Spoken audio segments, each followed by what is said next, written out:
Hi friends, എല്ലാവർക്കും നമ്മുടെ ചല്ലിയ പുതിയ വീഡിയോയിലേക്ക് സ്വാഗതം. ഞാൻ തന്നെയാ. കഴിഞ്ഞ ദിവസം മലപ്പുറം കോട്ടയ്ക്കലിൽ വെച്ചിട്ടേ ശരിക്കും പറഞ്ഞാല് പിന്നെ 100-ാം വാർഷികം, സമസ്ത 100-ാം വാർഷിക വിളംബര സമ്മേളനം നടന്നിട്ടുണ്ടായിരുന്നു. അതിലെ ഒരു ചെറിയൊരു ഭാഗമാകാൻ എനിക്കും സാധിച്ചു കേട്ടോ. വേറൊന്നുമല്ല, ഞാൻ ഉണ്ണിയപ്പ കച്ചവടവും അതുപോലെ തന്നെ അവിടുത്തെ വീഡിയോസും കാര്യങ്ങളൊക്കെ എടുത്തിട്ടുണ്ടായിരുന്നു.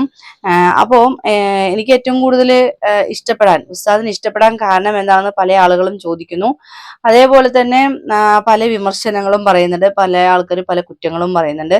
ഇന്നല്ലെങ്കിൽ നാളെ നോമ്പ് തുടങ്ങുകയാണ്. അപ്പൊ അതുകൊണ്ട് ഞാൻ ആരെയും കുറ്റപ്പെടുത്തിക്കൊണ്ട് ഞാൻ ഇവിടെ സംസാരിക്കുന്നില്ല. എന്നെ ബഹുമാനപ്പെട്ട കാന്തപുരം ഉസ്താദ് സുൽത്താൻ ഉലമ കാന്തപുരം അബൂബക്കർ മുസ്ലിയാർ എന്ന മഹത് വ്യക്തി പഠിപ്പിച്ചിരിക്കുന്നത് ഇത്രയേ ഉള്ളൂ: വർഗീയത പാടില്ല, മറ്റുള്ളവരെ കുറ്റപ്പെടുത്തി നമ്മൾ സംസാരിക്കാൻ പാടില്ല, ഇങ്ങോട്ട് അടിക്കാൻ വന്നാലും നമ്മൾ സമാധാനത്തിന്റെ രൂപത്തിൽ സംസാരിക്കണം എന്നൊക്കെയാണ് പഠിപ്പിച്ചിട്ടുള്ളത്. അപ്പൊ അതുകൊണ്ട് ഞാൻ ഇന്നല്ല, ഞാൻ പൊതുവെ അങ്ങനെ തന്നെയാണ്.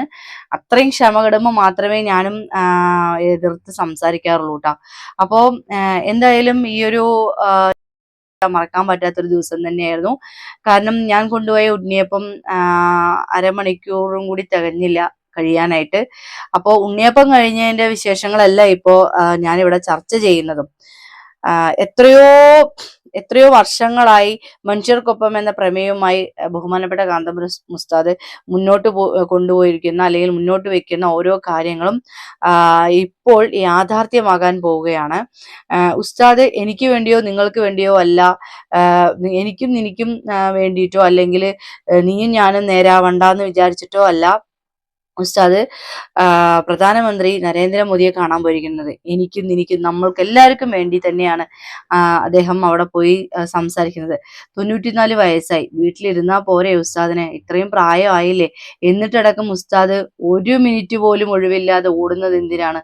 അതെല്ലാം നമുക്ക് വേണ്ടിയാണ്, നല്ലതിന് വേണ്ടിയാണ്. നല്ലത് നടക്കട്ടെ. ഒരാൾക്കെങ്കിലും നല്ലത് നടന്നെങ്കിൽ അതിൻ്റെ ഒരു ബർക്കത്ത് അല്ലെങ്കിൽ അതിൻ്റെ ഒരു അനുഗ്രഹം അദ്ദേഹത്തിൽ ചെന്നെത്തുക തന്നെ ചെയ്യും. ദീർഘായുസോടെ ഇരിക്കണം എന്ന് തന്നെയാണ് ഇക്കണ്ട ജനങ്ങളായ എല്ലാ ആളുകളും പ്രാർത്ഥിക്കുന്നത്. ആ പ്രാർത്ഥന കിട്ടാനുള്ള മഹത് വ്യക്തി, മഹാഗുരു തന്നെയാണ് ബഹുമാനപ്പെട്ട കാന്തപുരം ഉസ്താദ്.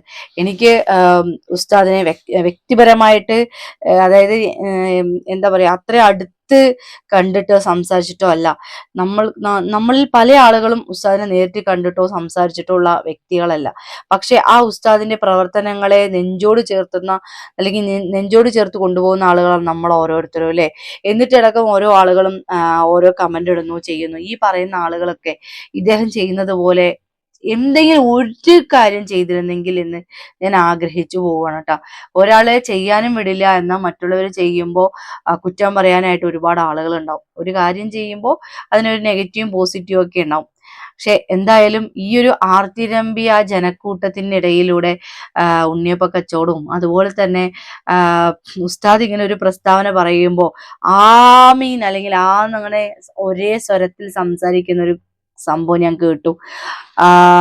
അതായത് അത്രയും കുട്ടികള്, വലിയവരെന്നോ ചെറിയവരെന്നോ പ്രായഭേദമന്യേ അദ്ദേഹം ഒരു ഗുരുവാണ്, അല്ലെ? ആ ഗുരു പറയുന്ന കാര്യങ്ങൾ, ആ മഹാഗുരു പറയുന്നത് കേൾക്കുമ്പോ ആരാണ് അനുസരിക്കാതിരിക്കുക, അല്ലെ? കോട്ടയ്ക്കലിലേക്ക് വരണമെന്ന് പറയുന്നത് ഒരു നോട്ടീസ് ഇല്ല, അല്ലെങ്കിൽ ഒരു പരസ്യമില്ല, എന്താ പറയാ, ഒരു സോഷ്യൽ മീഡിയയിലെ ഒരൊറ്റ ന്യൂസ് കൊണ്ടാണ് ഇത്രയും വൈറലായതും ഇത്ര ജനക്കൂട്ടങ്ങൾ അവിടെ എത്തിയിട്ടുള്ളത്. എല്ലാത്തിനും ഒരു സമയമുണ്ട്. ഉസ്താദ് വിളിച്ച ആരാണ് പോവാതിരിക്കുക? ആ പോയതിന്റെ തിക്കും തിരക്കും ഒക്കെ നിങ്ങൾ കണ്ടതല്ലേ? ഞാൻ കണ്ടതാണ് കേട്ടോ. ഞാൻ നേരിട്ട് കണ്ട് അനുഭവിച്ചൊരു വ്യക്തിയാണ്.